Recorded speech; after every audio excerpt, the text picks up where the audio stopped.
page 12.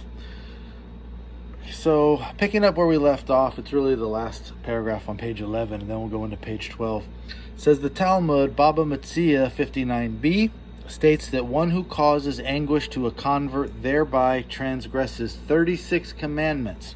Some say 46 commandments. Those who cast doubt on halakhically valid conversions are thereby guilty of a multitude of sins. And if you remember in the beginning of this, I said every time I teach this, the course just gets longer and longer. So I used to just say, I wish they would have explained or put what these commandments are that they're violating in this article. Well, I went and looked it up, and friends, Baba Metzia 59b deserves an entire video all in itself, which I'm going to make. So this part here, it's referencing, there's really two parts of 59b. It tells an incredible story, and that leads into the second part of it, which is what it's referencing here. All the commandments that a person's violating when they even verbally mistreat a convert. So at the end of this series, which is, the 15 pages of this article, I'm going to make a separate video just on Baba Metzia 59b. Okay, and we'll go into detail about what all is included there. But so when we complete these 15 pages, I'll make that video, and then we'll move on to the second part of the series with the laws of conversions. But anyway, it's referencing these 36 commandments. Some say 46 commandments. These are Torah commandments people are violating when you cause any type of anguish to a convert, including casting doubt on their halakhically valid conversion. So those who foster stringent views without allowing for other perfectly valid halakhic positions are not only causing anguish to converts and their families, they are also casting aspersions on all those halakhic sages who disagreed with them. The rabbi in Ashdod who retroactively annulled the conversion of a woman who had been converted by an Orthodox Bet Din was not just undermining the Jewish status of this woman and her children.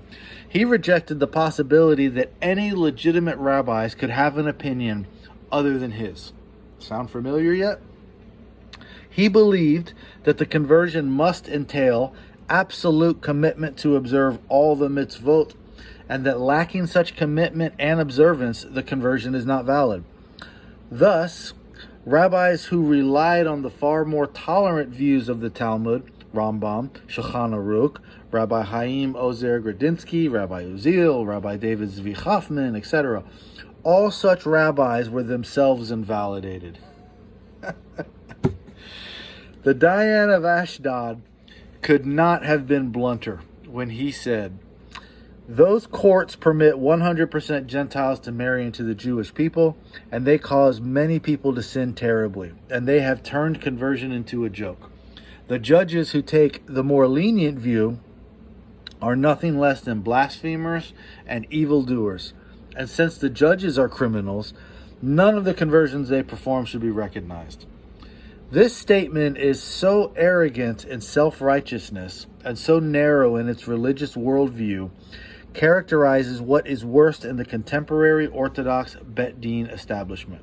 In one fell swoop, it throws converts and their families into turmoil about their Jewish identities. And it also undermines the credibility of any rabbis who would disagree with the restrictive views on the top of conversion. And by the way, if these people want to say that all these other rabbis for thousands of years who disagreed with them are invalid, then I don't have any fear to call these rabbis into question. Because many times the rabbis saying this, they don't really understand how halacha functions. When you ask them, they start dancing in circles, using circular logic. They fail to be able to articulate how it functions. And then you realize many of them don't even know the laws of conversions. They feel like, well, I've subjected myself to the establishment, so I can't even do conversions. I fail to realize that the law says 3 hediotot can do it, and here I am a rabbi. So if I can't do it, how can they do it? Well, because the law says that they can do it. That's how they're able to do it. So, don't let anyone who doesn't understand how halacha functions and doesn't know the laws of conversion tell you that because your rabbi does, that somehow he's not a valid rabbi. if we are looking for religious leadership among Orthodox rabbis, we should not be looking to this Dayan in Ashdod, nor to any other rabbis who foster this halakhically and morally repugnant attitude, which unfortunately is prevalent today in the Orthodox establishment. And again, this is a new thing. For thousands of years, this did not take place. So don't let them tell you that it's always been this way. Regrettably, the Orthodox Bet Din establishment functions with the assumptions expressed by the rabbi in Ashdod.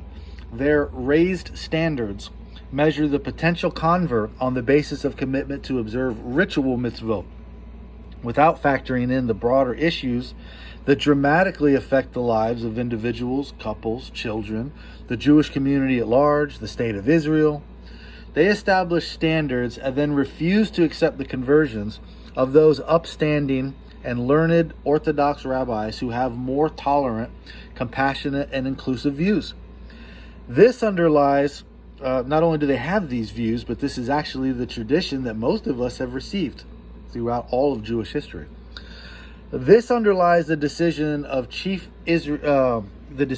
Israel's chief rabbis not to accept conversions performed by Orthodox rabbis of the diaspora, except for those on a very limited approved list, approved because they accept the dictates of the chief rabbinate on the topic of conversion. And that list is so small, and it was actually a secretive list. Only recently did they release the list, and it includes like 20-something rabbis in America, and it takes entire continents where it doesn't accept conversions from anybody at all, because they don't want to play this game with the rabbinate of Israel.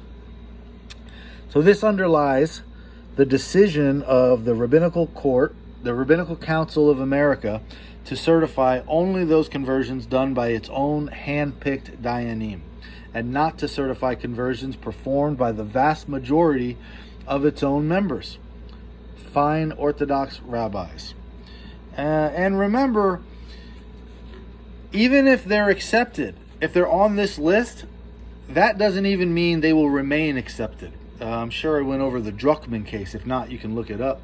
He was in charge of all the conversions, signing off on them. And then they tried to nullify something like 5,000 of his conversions, telling them that you were accepted, but now we want to retroactively say, no, you're not accepted anymore. And this is one of the reasons why I'm going to make the video on Baba Metzia at the end of this course, because we see something similar there. So, maybe not similar, but relevant.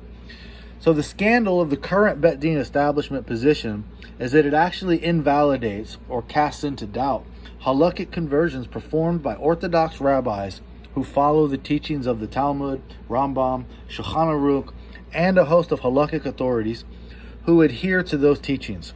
Thus, halakhic converts and their children are told that they are not Jewish, or that their Jewishness is questionable.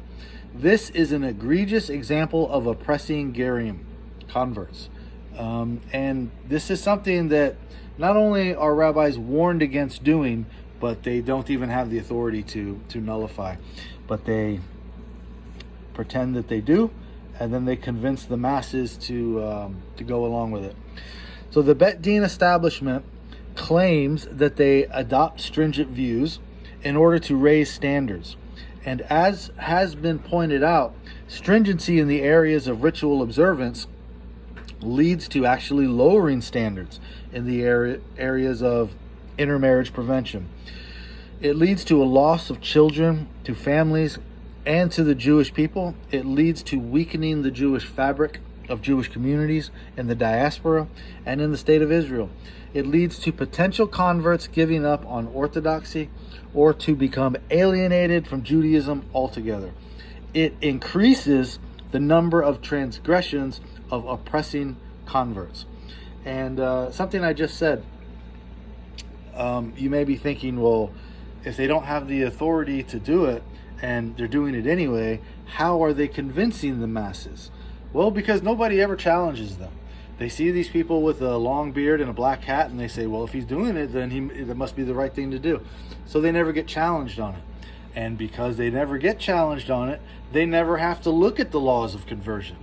They never have to learn what they are. They just pretty much say, well, we don't deal with conversion, so, you know, if you're interested in conversion, you have to go somewhere else. And so they never learn it. They spend lots of times learning other things, you know. They can lecture for hours on how to wash your hands, how to cashier a pot, but as far as how conversions actually work, many of them have never learned it, nor do they care to learn. They just simply say, this is what's popular. This is what I see other people doing, so I'm going to do the same thing. And so this is what we have to change. We have to learn the material so we can make them defend their bad behavior, which is very difficult for them to do. And so this is page 12, and we will continue on with page 13 in the next video.